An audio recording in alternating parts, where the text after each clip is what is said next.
এই সংসারে যখনই দুজন মানুষ একত্রিত হয়ে কোনো সমস্যার বিষয়ে আলোচনা করেন, তখন হয় সবার শেষে কোনো না কোনো সমাধান বের করেন বা কোনো না কোনো বিবাদ করেন। এই বিবাদ হলো মনুষ্য জীবনের সবথেকে বড় ঝামেলা, সবথেকে বড় সমস্যা। ভেবে দেখুন, এই বিবাদ কেন হয়? তখনই হয় যখন বার্তালাপ ঠিকমতো হয় না। আর বার্তালাপ ঠিকমতো কেন হয় না? কারণ বেশিরভাগ সময় মানুষ একটাই ভুল করে বসে। সামনের মানুষের কথা শোনেন, কিন্তু তার উত্তর দেবার জন্য, তার কথার মর্ম বোঝার জন্য নয়। কিন্তু যেদিন থেকে, যে মুহূর্ত থেকে আপনি এটা শিখতে শুরু করে দেবেন যে আমি অপরের কথা শুনব, কিন্তু সেটা বোঝার জন্য, তাকে উল্টে জবাব দেবার জন্য নয়, সেদিন থেকেই বিবাদের সমাপ্তি ঘটবে আর বার্তালাপ স্পষ্ট হয়ে যাবে। দেখুন, হয় সামনের মানুষের কথা বুঝতে শিখুন, বা নিজের বক্তব্য ভালোভাবে সামনের মানুষটাকে বুঝিয়ে বলুন। বার্তালাপ নাকি বিবাদ, আপনি কোনটা চান? সিদ্ধান্ত আপনার। আসুন আর আমার সাথে ভালোবেসে বলুন, রাধা রাধা। অনেক সময় আমাদের মনেই ভাবনা আসে যে আমাদের নিরীহ স্বভাবের সুযোগ নিয়ে এই সংসারের মানুষ শুধু আমাদের দুঃখই দেয়। কতবার এমন মনে হয় যে আমরা সবাইকে সাহায্য করার জন্য এগিয়ে যাই আর সকলে আমাদেরই দোষ দেয়। অনেক সময় এমন মনে হয় যে আমরা শুধুই সৎকর্ম করি, সকলের ভালো চাই, কিন্তু সকলে আমাদেরই বিষয়ে খারাপ কথা বলতে থাকে। দুঃখ হয়, কিন্তু আমাদের এটা ভেবে দেখা উচিত যে মানুষ আম গাছের গায়ে পাথর ছোড়ে, শাল গাছের গায়ে পাথর কেন ছোড়ে না? কারণ এই আম গাছে পাওয়া যায় মিষ্টি এবং সুস্বাদু ফল। অন্যদিকে শাল গাছ থেকে আমরা কি পাই? শুধুই কাঠ। তাই যদি আপনাকে কেউ কথা শোনায়, আপনাকে কোনো কিছুতে বাধ্য করার চেষ্টা করে, আপনার বিষয়ে অনুচিত কথা বলে, তাহলে নিশ্চয়ই আপনার মধ্যে এমন বিশেষ কিছু আছে যা তাদের মধ্যে নেই। নিজের মধ্যে আত্মবিশ্বাস বাড়িয়ে তুলুন, ধন্যাত্মক ভাব আনুন, সৎকর্ম করতে থাকুন। কোনো কটুতা এই মনে প্রবেশ করতে দেবেন না। এই মন সুপ্রসন্ন হয়ে বলবে, রাধা রাধা। মানুষের জীবনে সবসময় কিছু না কিছু ঘটে চলেছে। কখনো ভালো কিছু ঘটে, আবার কখনো দুর্ঘটনা ঘটে। এবার যখনই কোনো দুর্ঘটনা ঘটে, মানুষ ঈশ্বরের কাছে প্রার্থনা করে যে হে ঈশ্বর, আমাকে রক্ষা করুন, এই বিপদ থেকে আমাকে উদ্ধার করুন। বা সে সেই সমস্ত দোষ চাপিয়ে দেয় নিজের প্রারব্ধ, নিজের ভাগ্যের ওপর।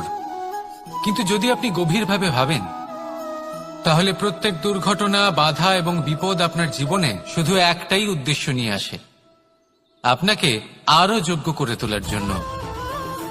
যদি আপনাদের একটা উদাহরণ দিই, বর্ষার ঋতুতে যখন প্রচন্ড মাত্রায় বৃষ্টি পড়ে, ছাদ থেকে জল পড়তে থাকে, তখন আপনি নিশ্চিত করে নেন, স্থির করে নেন যে এবার আমি এই ছাদকে নতুন করে বানিয়ে তুলব, আরো শক্তিশালী বানিয়ে তুলব, আরো দৃঢ় বানাবো। আপনার জীবনে যখন কোনো অসুখ করে, তারপর আপনি জীবনে আরো সাবধানী হয়ে যান, আরো সতর্ক হয়ে যান, স্থির করে নেন যে এটা যেন দ্বিতীয়বার না হয়। ঠিক কিনা? এই বিপদ, এই দুর্ঘটনা, এই সংকট, এগুলো জীবনে আসবে আপনাকে আরো শ্রেষ্ঠ করে তোলার জন্য। এবার এটা আপনার ওপর। আপনি একে ভাগ্যের পরিহাস বলে মনে করবেন, নাকি ঈশ্বরের সংকেত মনে করবেন, যিনি আপনাকে আরো শ্রেষ্ঠ করে তুলতে চান? সিদ্ধান্ত আপনারই। আসুন আর আমার সাথে ভালোবেসে বলুন, রাধা রাধা। হাস্য, হাসি জীবনে অত্যন্ত মূল্যবান হয়। কথায় আছে যে হাসি এবং হাস্য আমাদের জীবনে ওষুধের মতো কাজ করে, আমাদের সুস্থ রাখে, আমাদের জীবনের অনুভূতিগুলিকে আরো সুন্দর করে তোলে। কিন্তু প্রত্যেক ওষুধের মতোই এর সাথেও এটাই হয়। প্রত্যেক ওষুধ সঠিক সময়ে, সঠিক মাত্রায়, সঠিকভাবে গ্রহণ করতে হয়। যদি এরকম না হয়, তাহলে এই ঔষধও শরীরের ক্ষতি করে দিতে পারে।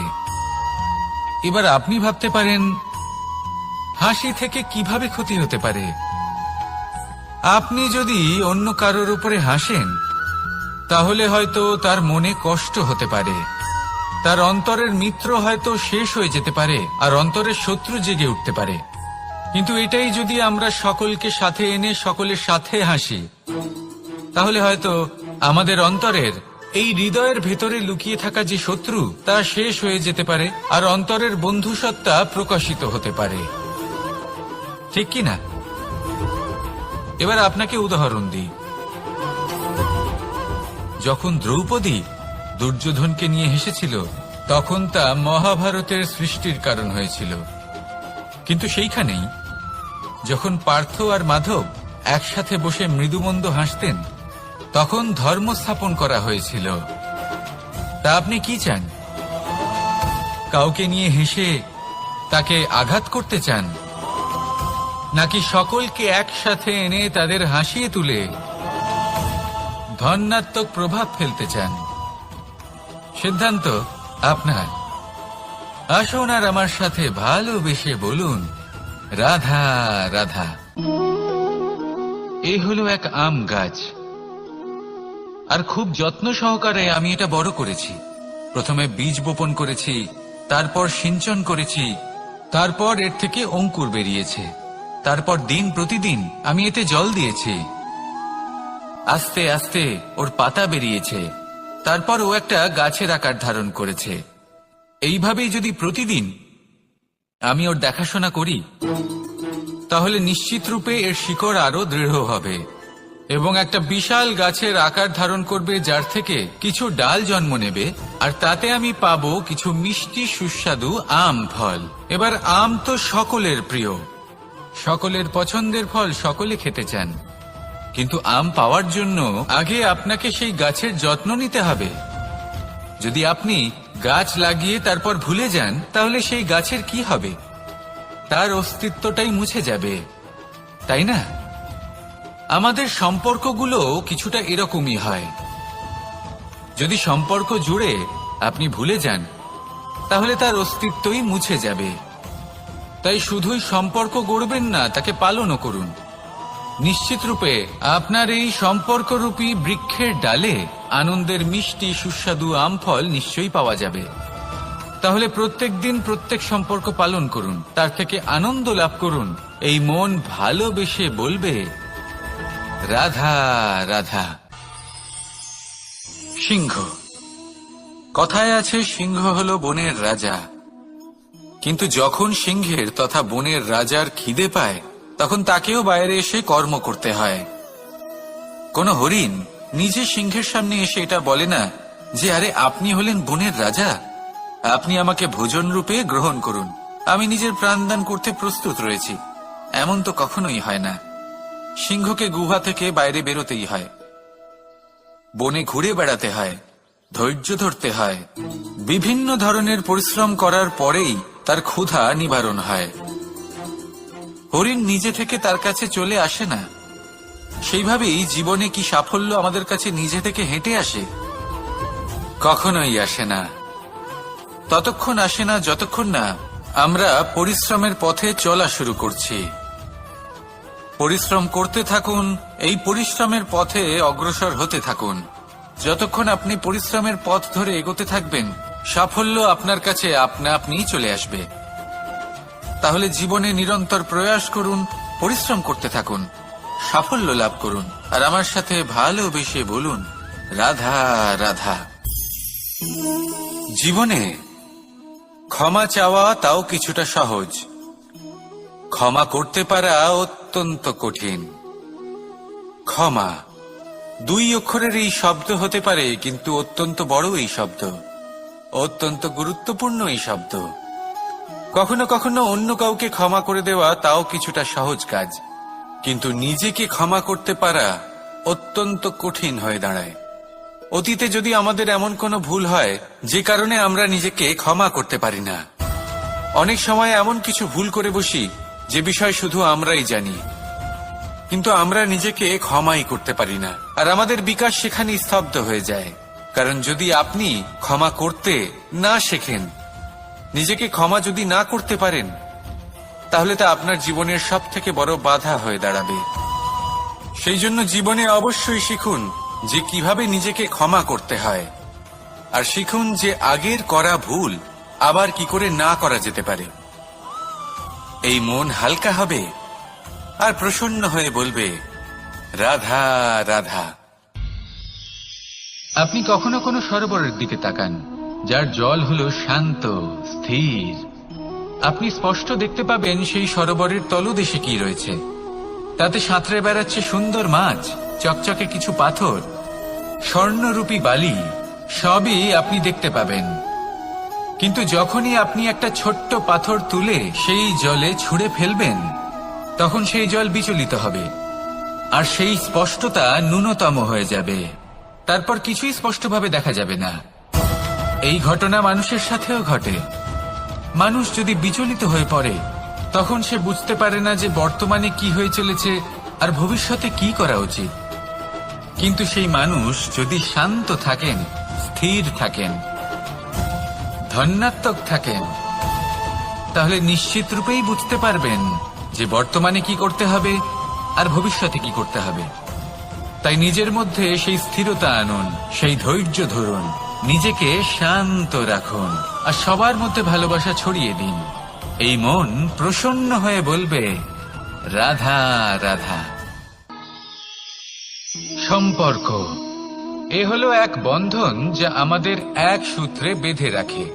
কিন্তু এমন কিছু ব্যক্তি থাকেন যারা এই সম্পর্কের বিষয়ে নিজস্ব একটা ধারণা করে ফেলেন যে সম্পর্ক এরকম হওয়া উচিত, সম্পর্ক সেরকম হওয়া উচিত। আমি এই সম্পর্কের জন্য কত কিছু করেছি এই ব্যাখ্যা করতে থাকেন আর তার বদলে অনেক কিছু প্রত্যাশাও করেন। কিন্তু সত্য হলো এটাই যে সব সম্পর্ক একরকমের হয় না, কিন্তু প্রত্যেক সম্পর্কের একটা বিশেষত্ব থাকে। যেমন চোখ আর নাকের এই সম্পর্ককেই দেখুন। চোখের সব থেকে কাছে কে আছে? নাক আছে। কিন্তু এই চোখ দিয়ে এই নাককে আমরা দেখতেই পাই না। তবে কি ধরে নেব এই সম্পর্কের কোনো মূল্য নেই? এমনও নয়। ঠিক এইভাবেই যদি কোনো ব্যক্তি তার আবেগ আপনার কাছে ব্যক্ত করতে না পারেন বা প্রকট করতে না পারেন বা আপনাকে বোঝাতে না পারেন, তাহলে তার মানে এটা নয় যে তার সাথে আপনার সম্পর্কের তিক্ততা রয়েছে। এমনটা কখনোই নয়। শুধু চোখ আর নাকের এই সম্পর্কের মতোই হলো আমাদের জীবনে আমাদের আপনজনের সাথে সম্পর্ক। যদি কারোর ব্যবহার আপনার প্রতি অনুচিত হয় বা যদি কেউ অনুপস্থিত থেকে থাকে বা কেউ যদি আপনাকে বুঝতে না পারেন, তাহলে তার অর্থ এটা নয় যে আপনি সেই সম্পর্ক ভেঙে ফেলবেন। বুঝুন, আপনার জীবনে তার গুরুত্ব কোথায় আর তার জীবনে আপনার। সম্পর্ক গড়ে তুলুন, তাকে পালন করতে শিখুন, একসাথে মিলে চলুন। এই মন সুপ্রসন্ন হয়ে বলবে, রাধা রাধা। প্রারম্ভ শূন্যের দ্বারা হয়ে থাকে, তা সে ব্রহ্মাণ্ডই হোক, পৃথিবীই হোক, আদি ইত্যাদিই হোক। সবাই নিজের অস্তিত্ব শূন্য থেকে লাভ করে।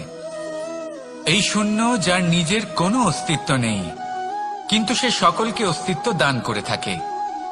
আমাদের এই শূন্যের মতো হতে হবে। যে আমাদের সাথে যুক্ত হবে তাদের অস্তিত্ব অনেক বেশি প্রখর হবে, বিশাল হবে, শ্রেষ্ঠ হবে। কিন্তু যেই আমরা তাদের থেকে দূরে যাব, তারা আমাদের উপস্থিতির আভাস পাবে, আমাদের গুরুত্ব বুঝতে পারবে।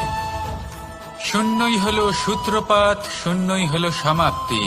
শূন্যকে কেউ যতই ছোট মনে করুক, কিন্তু এই শূন্য অত্যন্ত গুরুত্বপূর্ণ।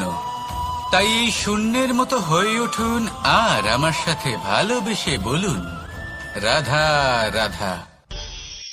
সাগরের ঢেউ সমুদ্র তটে ধাক্কা খেয়ে, পাথরের সাথে ধাক্কা খেয়ে তার আকার বদলে দিতে পারে। বিভিন্ন আকারের পাথরে এদের ঘষে ঘষে গোলাকার বানিয়ে দিতে পারে। কিন্তু এই সাগরের ঢেউ এদের নিজেদের আকার কখনো বদলায় না। কিন্তু এমন কেন? কারণ এরা বিচ্ছিন্ন হয়েও আবার একত্রিত হতে জানে। অর্থাৎ যখন এরা বিচ্ছিন্ন হয় তখন মতভেদ অবশ্যই, কিন্তু আবার একত্রিত হওয়া হলো এদের একতার প্রতীক। দেখুন, ঝগড়াঝাঁটি, তর্ক বিতর্ক, মতভেদ এগুলো জীবনের অভিন্ন অঙ্গ। কিন্তু এদের কখনো মনে প্রবেশ করতে দেবেন না। যদি মনে প্রবেশ করেও ফেলে, তাদের মনে ঘর করতে দেবেন না। এদের বের করে ফেলুন। এই ঝগড়াঝাঁটি, তর্ক বিতর্ক, মতভেদ, এদের সারা জীবন সাথে নিয়ে চলবেন না। যদি একসাথে নিয়ে চলতে চান, তাহলে সকলকে একসাথে নিয়ে চলুন, ঢেউয়ের মতো। একতায় বিশ্বাস রাখুন। একসাথে মিলে যদি এগোতে থাকেন, তাহলে অনেক দূর পৌঁছবেন। নয়তো শুধু দূরের কথা ভেবেই যাবেন। কি চান সেই সিদ্ধান্ত আপনারই। আসুন আর আমার সাথে ভালোবেসে বলুন, রাধা রাধা। এই সাগর হলো বিশাল। কথায় আছে যে জীবনের উৎপত্তি সাগর থেকেই হয়েছে। কথাটা ঠিকও। এই সাগরই আমাদের ভিন্ন ভিন্ন ধরনের বনস্পতি প্রদান করেন, মণি এবং মুক্ত প্রদান করেন। আমরা কতটা তুচ্ছ সেই বিষয়ে আমাদের উপলব্ধি ঘটান, আমাদের প্রেরণা প্রদান করেন, যাতে আমরাও সাগরের মতো বিশাল হয়ে উঠতে পারি। এই সাগরের অনেকগুলো গুণ আছে যা আমরা শিখতে পারি। আজ আমি কথা বলবো একটা বিশেষ গুণের বিষয়। বেশিরভাগ মানুষ মালিন্য, নোংরা পদার্থ, নোংরা বস্তু, অপদ্রব্য এই সাগরে ভাসিয়ে দেন। কিন্তু সাগর এই পদার্থ নিজের মধ্যে একত্রিত করে রাখেন না। এই সব নিজের ভেতর থেকে বাইরে বের করে দেন। এ হলো অত্যন্ত শ্রেষ্ঠ একটা গুণ। কিন্তু এই কাজকেও সার্থক করার জন্য সাগরেরও একটা তটের প্রয়োজন পড়ে, যেখানে সাগর এই সব বস্তু বাইরে বের করে ফেলতে পারে। আর মানুষও ভিন্ন কিছু নন। দেখুন, মানুষেরও তো একটা তটের প্রয়োজন পড়ে। এই তট, তিনি হয়তো আমাদের গুরু হতে পারেন, আমাদের মা বাবা হতে পারেন, ভাই বা মিত্র হতে পারেন, বা হয়তো সেই সমস্যাগুলি যার থেকে আমরা দূরে পালিয়ে যাচ্ছি। কারণ যখন আপনি এই সমস্যাগুলির সম্মুখীন হবেন, শেষ পর্যন্ত আপনি শিক্ষাই পাবেন। সব থেকে বেশি গুরুত্বপূর্ণ এই মনকে পবিত্র রাখা। আর তার জন্য একটাই উপায় আছে, এই মন তার মন্থন করা। যদি এই মনের মন্থন করেন, তাহলে পূর্ণরূপে পবিত্র হবেন। আর এই মন, আপনি তো জানেনই, প্রসন্ন হয়ে বলবে, রাধা রাধা। নেকড়ে, নেকড়ের বিষয়ে আমরা সকলে জানি। ওরা খুবই নিষ্ঠাবান এবং অত্যন্ত সতর্ক থাকেন। ছোট ছোট মূর্খতা করে বসেন। এনারা হাড় চিবোতে খুব ভালোবাসেন, কিন্তু চিবোতে চিবোতে এদের মাড়ি ছড়ে যায়। সেখান থেকে রক্তপাত হতে থাকে।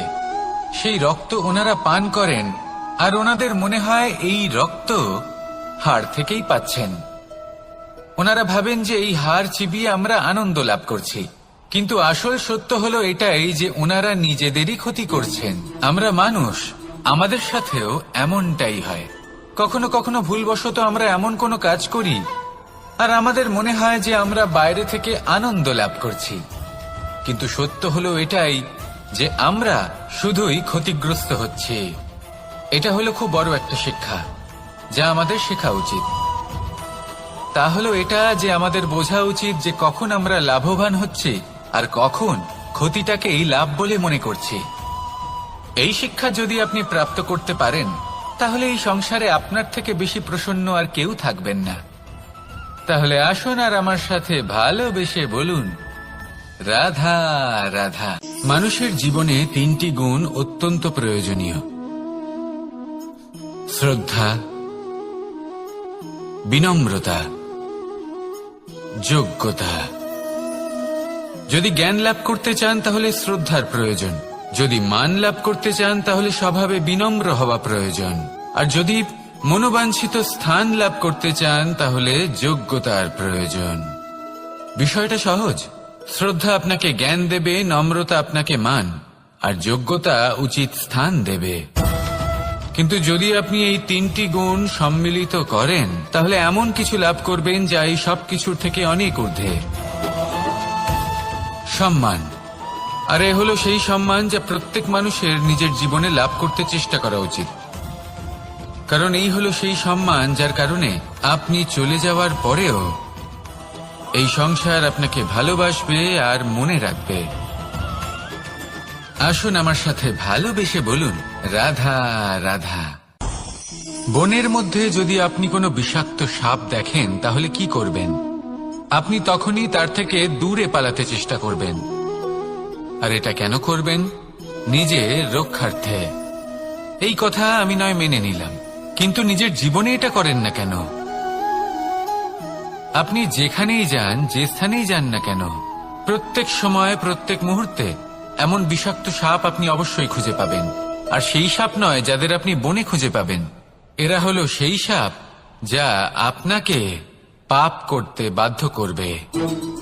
আপনার অন্তরের বাসনা, ক্রোধ, অহংকার, লোভ, ঈর্ষা এদের বৃদ্ধি ঘটাবে। দেখুন, বনের এই সাপ আপনাকে একবার ছেড়ে দিতেও পারে, ছোবল নাও মারতে পারে, কিন্তু এই যে পাপরূপী সাপ আছে তা অবশ্যই ছোবল মারবে।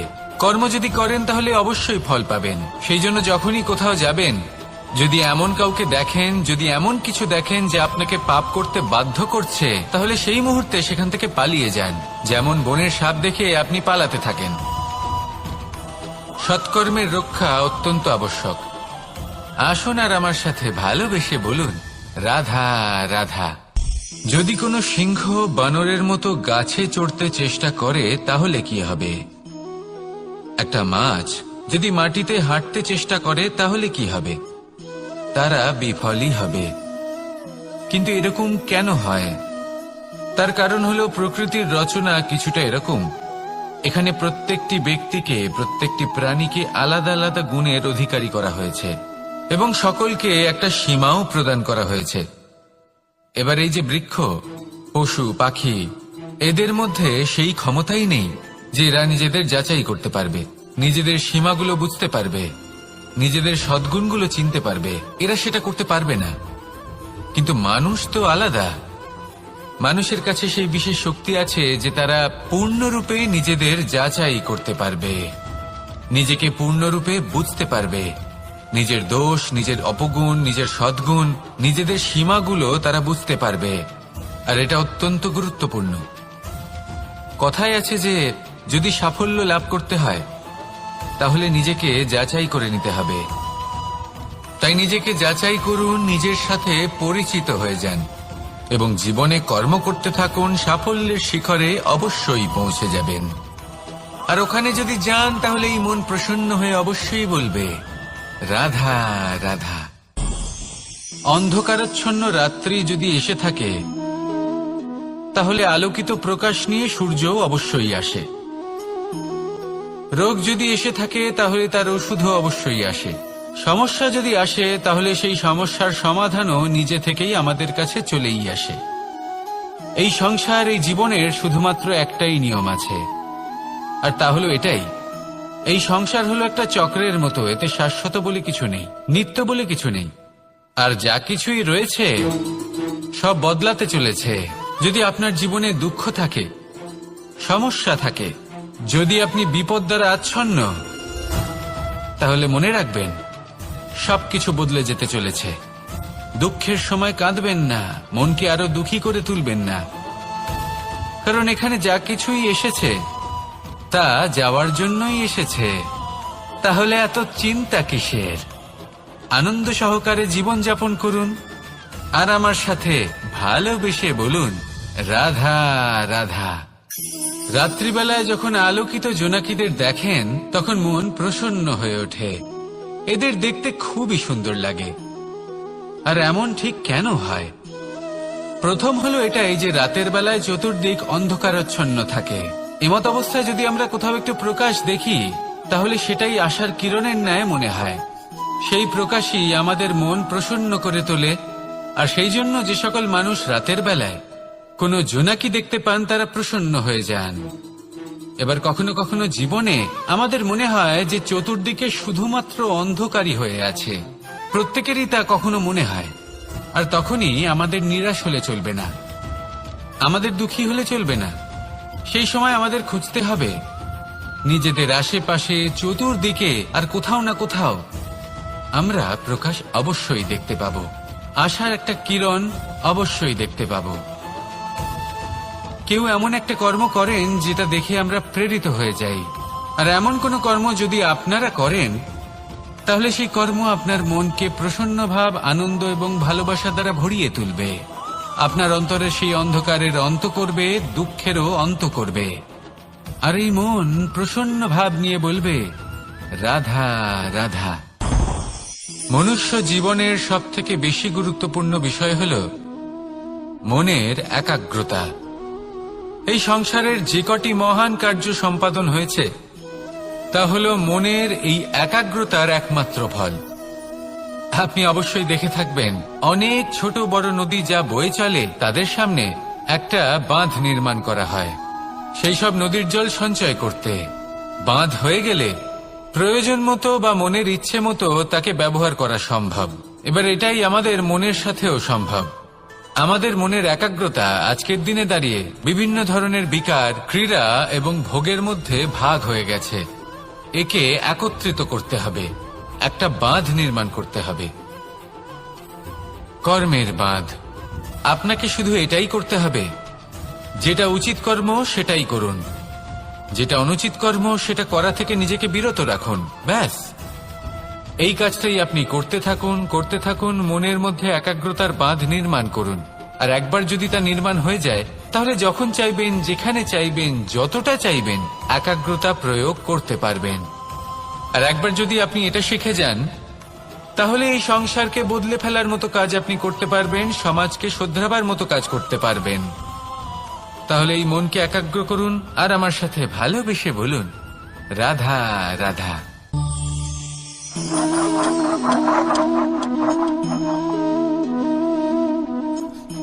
কোন ব্যক্তিকে নিশ্চয়ই দেখেছেন যিনি নিজে কাঠ কাটার এই কাজে নিপুণ এবং অভিজ্ঞ। এবার আপনারা দেখবেন যে তার মনোযোগ সমস্ত কাঠের ওপর থাকে না, তার মনোযোগ থাকে শুধুমাত্র একটা কাঠের ছোট্ট একটি অংশের ওপর, যেখান থেকে তার টুকরো করা হচ্ছে। কিন্তু সেটা উনি কেন করেন? যদি এটা উনি না করেন তাহলে সেই কাঠ সঠিক পদ্ধতি এবং তাড়াতাড়ি কাটা যাবে না। জীবনেও তাই হয়ে থাকে। আপনি হয়তো কোনো লক্ষ্য স্থির করেছেন বা পথ নির্বাচন করেছেন বা কাজ স্থির করেছেন যেটা আপনি করেই ছাড়বেন। তাহলে নিজের সম্পূর্ণ মনোযোগ শুধুমাত্র তার উপর কেন্দ্রীভূত করুন। যদি আপনার মন এদিক ওদিক তাকাতে থাকে, অস্থির হয়ে পড়ে, বিচলিত হয়ে পড়ে, যদি তা হয়ে থাকে তাহলে আপনি অবশ্যই অসফল হবেন। তাই কর্মঠ থাকুন, নিরন্তর কর্ম করতে থাকুন এবং পূর্ণ মনোযোগ দিয়ে নিজের কাজ করুন। নিজের পথে অগ্রসর হন বা নিজের লক্ষ্য প্রাপ্ত করতে চেষ্টা করুন। তারপর দেখুন কি হয়, কিভাবে উচিত পথে এবং তীব্র গতিতে আপনার লক্ষ্য আপনার কাছেই পৌঁছে যায়। আর আপনার এই মন প্রসন্ন হয়ে বলে, রাধা রাধা। কখনো কোনো নদীকে দেখেছেন? একই আকার, একই স্থান, শুধু প্রবাহিত হতে থাকে। এর মধ্যে কখনো কোনো অপদ্রব্য ফেলে দেখুন, দেখবেন সেটা বেশিক্ষণ সেখানে থাকে না। সেটা নদীর সাথে বইতে থাকে আর বয়ে যেতে যেতে সাগরে সমাহিত হয়ে যায়, আর শেষ পর্যন্ত সাগর সেটাকে তটে ফেলে দেয়। কিছুটা এমন হওয়া উচিত আমাদের বিচারধারাও। এক স্থানে তা স্থগিত হওয়া উচিত নয়, এটা সবসময় প্রবাহমান হওয়া উচিত। তবেই আমাদের চেতনা, আমাদের মূল্যবোধ এবং আমাদের স্মৃতি, এই তিনটি শ্রেষ্ঠ থাকবে। আর এটাই হলো পুকুর এবং নদীর মধ্যে পার্থক্য। নদীতে জল সবসময় বয়ে চলে, সেই জন্য পবিত্র থাকে, শুদ্ধ থাকে এবং পরিষ্কার থাকে। আর সেখানে এই পুকুরের তলদেশে সব জমা হতে থাকে আর সেই জন্য তা অপবিত্র হয়ে যায়। তাই সবসময় এই বিচারধারা প্রবাহমান রাখুন। যদি মনে কোনো ভাবনা চলে আসে, সেখানেই থেকে যায় এবং বিদ্যে থাকে, তাহলে তা বের করে দিন, তাকেও বয়ে যেতে দিন, এবং তার যা উত্তর হবে তা সময়ের সাথে আপনার সামনেই চলে আসবে। শুধুই নদীর মতো প্রবাহমান হন আর আমার সাথে ভালোবেসে বলুন, রাধা রাধা। এই সংসারে সাফল্য লাভ করার জন্য জ্ঞানের প্রয়োজন হয়, পরিশ্রমের প্রয়োজন হয়, দৃঢ় নিষ্ঠার প্রয়োজন হয়, নিরন্তর চেষ্টা করা প্রয়োজনীয়। কিন্তু আরো কিছু আছে যা অত্যন্ত প্রয়োজনীয় এবং গুরুত্বপূর্ণ। তা হলো ভালো বন্ধু। তাদের থাকা অত্যন্ত প্রয়োজনীয়। যদি ভালো বন্ধু থাকে তাহলে সময় এলে তারা ঢাল হয়ে আপনাকে সুরক্ষা করবেন। সময় এলে অস্ত্রের মতো শত্রুকে সংহারও করবেন। যদি তিনি জ্ঞানী হন, তাদের মধ্যে সদ্গুণ থাকে, তাহলে এই সব গুণ আপনার মধ্যেও প্রবেশ করবে। তাহলে সাফল্যের জন্য ভালো বন্ধু পাওয়া অত্যন্ত প্রয়োজনীয়। কিন্তু শুধু বন্ধু কেন, ভালো শত্রুও থাকা প্রয়োজনীয়। এবার আপনি ভাববেন, আমি কি বললাম? যদি আপনার জীবনেও ভালো অর্থাৎ শক্তিশালী শত্রু থাকে, তাহলে আপনিও শক্তিশালী হতে থাকবেন। এই শত্রু আপনাকে প্রেরিত করবে আরো বেশি শক্তিশালী হয়ে ওঠার। কখনো কোনো হরিণকে দেখুন, তীব্র গতিতে দৌড়তে থাকে। কেন তীব্র গতিতে দৌড়য়? এই কারণে নয় যে কোথাও তার জন্য মধুর ঘাস অপেক্ষা করে রয়েছে, না। সে এই কারণে তীব্র গতিতে দৌড়য় কারণ সেটা না করলে তার পেছনে একটি সিংহ আছে যে ওকে নিজের ভোজন করে ফেলবে। তাই জীবনে বিপদ, সংকট, এই সবকিছুও হলো অত্যন্ত গুরুত্বপূর্ণ। তার সম্মুখীন হতে শিখুন আর আমার সাথে ভালোবেসে বলুন, রাধা রাধা। আমরা সবাই ফল খাই, কিন্তু আমাদের সেই ফলই প্রিয় হয় যে পরিপক্ক হয়ে ওঠে, যেটা নম্র হয়, আর যে ফল অনেক বেশি মিষ্টি আর সুস্বাদু হয়ে থাকে, যাদের রঙে বাহার দেখা যায়। সেইভাবে জীবনে আমরা নানান মানুষের সাথে পরিচিত হই, কিন্তু সেই মানুষই আমাদের মন ছুঁয়ে যায় যারা বিনম্র স্বভাবের, যাদের বাণী খুব মধুর, যাদের অন্তরে আত্মবিশ্বাসের একটা তেজ, একটা রং দেখা যায়। এবার এমন ব্যক্তি আমরা কি করে হব? ঠিক সেইভাবেই যেমন একটা ফল রোদ, বর্ষা, শীত, বায়ু, এই সকল সংকটময় পরিস্থিতির সম্মুখীন হয়ে পরিপক্ক হয়ে ওঠে, সেইভাবেই মানুষ সংকটময় পরিস্থিতির সম্মুখীন হয়ে পরিপক্ক হয়ে ওঠেন। যদি এই সংকটের সম্মুখীন হন তাহলে অভিজ্ঞ হবেন, আর এই অভিজ্ঞতাই শিক্ষা দিয়ে যাবে। এই অভিজ্ঞতা আমাদের শিখিয়ে দেয় যে আমাদের বিনম্র থাকতে হবে। অহংকার করে কোনো লাভ নেই। মধুর বাণীর যে কি মূল্য তা আমরা শিখতে পারি। এই অভিজ্ঞতাই আমাদের বুঝিয়ে দেয় যে উচিত অনুচিত কোনটা, আমাদের দৃষ্টিভঙ্গি তৈরি করে, আর এই দৃষ্টিভঙ্গি দ্বারা আত্মবিশ্বাস জাগ্রত হয়। সেই জন্য জীবনে কখনো বিপদ থেকে দূরে পালাবেন না, সেগুলোর সম্মুখীন হন, অভিজ্ঞতা লাভ করুন, তার থেকে শিক্ষা লাভ করুন, এইভাবেই পরিপক্ক হবেন। আসুন আমার সাথে ভালোবেসে বলুন, রাধা রাধা। ধন সঞ্চয় করা সম্ভব, আর সেই জন্য ধন সবথেকে বেশি মূল্যবান সম্পত্তি নয়। এবার আপনি বলবেন, আমি কি বলছি? এই ধন খুব মূল্যবান, আমরা সকলে অর্জন করতে ব্যস্ত। সেটা এই কারণে কারণ আপনারা জানেন না এই সংসারের সবথেকে বেশি মূল্যবান সম্পত্তি কি। এ হলো সেই সম্পত্তি যা কখনো সঞ্চয় করা সম্ভব নয়। আপনার কাছে যতই ধন থাকুক তা দিয়ে আপনি স্বাস্থ্য লাভ করতে পারেন, বাড়ি কিনতে পারেন, আদি ইত্যাদি, কিন্তু আপনি যতই ধনী হন না কেন, ফেলে আসা দিনের একটা মুহূর্ত আপনি লাভ করতে পারবেন না। এই একটা মুহূর্ত, এই সময়, এটাই হলো সংসারের সবথেকে মূল্যবান সম্পত্তি। একবার চলে গেলে তা কখনোই ফিরে আসে না। আর এই মুহূর্ত যতই চলে যাক না কেন, আমরা স্মৃতির মাধ্যমে সেগুলি যাপন করতে পারি, তার আনন্দ উপভোগ করতে পারি, আর যার সাথে আমরা সময় অতিবাহিত করেছি তার স্মৃতিতে আমরা চিরকাল জীবিত থাকতে পারি। সেই জন্য সময় সবথেকে মূল্যবান সম্পত্তি, তাকে এইভাবে নষ্ট করবেন না। প্রত্যেকটা মুহূর্ত উপভোগ করুন, আনন্দ করুন, আর ভালোবেসে বলুন, রাধা রাধা। কনক, কি সুন্দর একটা শব্দ। এর অনেকগুলো রূপ রয়েছে, অনেকগুলো অর্থও রয়েছে। প্রথম অর্থ হলো স্বর্ণ, অর্থাৎ সম্পত্তি। দ্বিতীয় অর্থ ধুতুরা, অর্থাৎ গাছের ছোট একটা বীজ, যা কিনা অত্যন্ত শক্তিশালী হয়। যদি বেশি মাত্রায় এর প্রয়োগ করা হয় তাহলে এটা বিষময় হয়ে উঠতে পারে। এই হলো সেই ধুতুরা যার প্রয়োগ মহাদেবের পুজোতে করা হয়। এবার প্রশ্ন হলো এটাই যে এই স্বর্ণ এবং এই ধুতুরার মধ্যে মিল কি রয়েছে। মিল হলো এটাই যে এই দুটোই মানুষকে মত্ত করে তোলে। ধুতুরা মানুষকে তখন মত্ত করে যখন তাকে সেবন করা হয়, কিন্তু স্বর্ণ, ধন, সম্পত্তি, মানুষ এটা যতটাই অর্জন করে নেয় সেটাই যথেষ্ট। এই স্বর্ণ মানুষের ভাবনা চিন্তা করার ক্ষমতাকে বশ করে ফেলে। মানুষ সম্পত্তির লোভে মত্ত হয়ে ওঠে। কারণ যে যত চমৎকারী, যতটা অমূল্য হয়, তাকে সামলানো কিন্তু ততটাই কঠিন, তাই না? তাই মনে রাখবেন, ধন, স্বর্ণ, সম্পত্তি এগুলো ধুতুরার থেকেও অনেক বেশি বিষাক্ত হতে পারে। তাই এর ওপর আত্মসংযমের একটা কবচ পরিয়ে রাখবেন এবং বিবেকের শক্তির সাথে এগুলো প্রয়োগ করুন, তবেই কল্যাণ হবে। আসুন আমার সাথে ভালোবেসে বলুন, রাধা রাধা। আমার কাছে যশোদা মা যেমন, আমার কাছে দেবকী মা যেমন, আমার কাছে ঠিক তেমনই হলেন গোমাতা। এবার ভেবে দেখার বিষয় হলো এটা যে এই সংসারে অসংখ্য প্রাণী আছে। একজন গাইকে একজন মায়ের মর্যাদা কেন দেওয়া হয়? তাহলে এর অনেকগুলো কারণ আছে।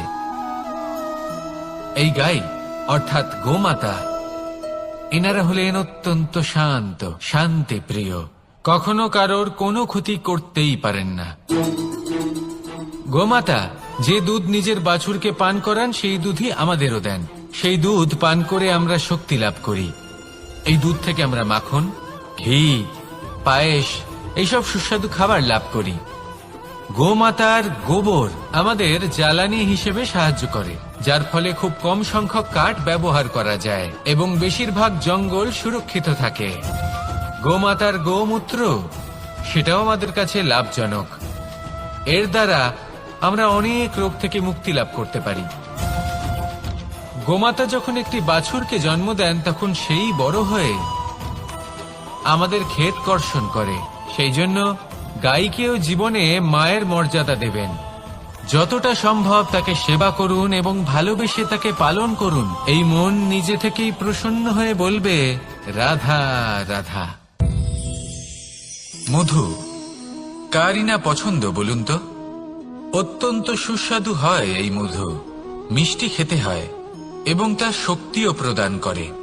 এবং প্রত্যেকটি মিষ্টি পদার্থের মতোই এতেও খুব তাড়াতাড়ি পিঁপড়ে ধরে যায়।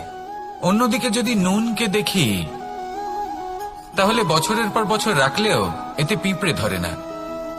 এবার যদি কথা বলি বন্ধুত্বের, তাহলে বন্ধুত্ব নুনের মতো হওয়া উচিত, মধুর মতো নয়। যারা সামনে এলে শুধুমাত্র মধুর মধুর কথা বলবে, পরে এতে পিঁপড়ে ধরে যাবে, এটা নুনের মতো হওয়া উচিত। প্রকৃত বন্ধু হলো সে যে সময় এলে পরে আপনার সামনে আপনার প্রকৃত সত্য তুলে ধরবে, তা সে যতই কঠিন হোক না কেন। আপনার দোষ, আপনার অপগুণ, আপনার খামতি আপনাকে বলতে পারবে, যাতে আপনি সেগুলো শুনে মেনে নিয়ে তারপর নিজেকে শুধরোতে পারেন। এটাই হলো প্রকৃত বন্ধুত্ব। কখনো নিজের জীবনের আশেপাশে মন দিয়ে দেখবেন, অনেক সময় এমন মানুষ থাকেন, অনেক বন্ধু থাকেন, যাদের দেখে আমাদের মনে হয় যে এনারা খুব কঠোর, এনাদের কথা খুব কটু। কিন্তু বেশিরভাগ এমন মানুষের মনটা যদি বুঝতে পারেন, তাহলে দেখবেন তাতে কোনো মালিন্য নেই। এনাদের মন অত্যন্ত পবিত্র হয়। যদি আপনার জীবনেও এমন কোনো ব্যক্তি থেকে থাকে, এমন বন্ধু থাকে, তাহলে তাদের আগলে রাখুন আর আমার সাথে ভালোবেসে বলুন, রাধা রাধা। যতক্ষণ আমরা এই সংসারে জীবিত, ততক্ষণ আমাদের সাথে সবকিছু থাকে। আমাদের ধন, সুখ স্বাচ্ছন্দ্য, আমাদের মিত্রগণ, আমাদের পরিবার, এই সমাজ, এই সবকিছু আমাদের সাথে থাকে। যেদিন আমরা এই সংসারকে ত্যাগ করব, এদের মধ্যে কেউ আমাদের সাথে যাবে না। না ধন, না স্বাচ্ছন্দ্য, না সম্পত্তি। এই সকল মানুষ, এই সমাজ, এরা শুধুমাত্রই শ্মশান পর্যন্ত আমাদের সাথে থাকতে পারবেন। তারপরে যদি আমাদের সাথে কিছু যেতে পারে, তাহলে তা শুধুই আমাদের ধর্ম। আর এই সংসারে আমরা নিজেদের যে সুনাম রেখে যাই, সেটা সম্ভব শুধুমাত্র কর্মের দ্বারা। সেই জন্য সংসারে যতদিন পর্যন্ত জীবিত আছেন, যদি কিছু অর্জন করতে চান, তাহলে ধর্ম অর্জন করুন, ধর্মের বিষয়ে স্পষ্টতা অর্জন করুন এবং কর্ম অর্জন করুন। এটাই হবে আপনার অতীত এবং এটাই হবে আপনার ভবিষ্যৎ, এবং এটাই সকলকে প্রেরণা প্রদান করবে। আসুন আমার সাথে ভালোবেসে বলুন, রাধা রাধা।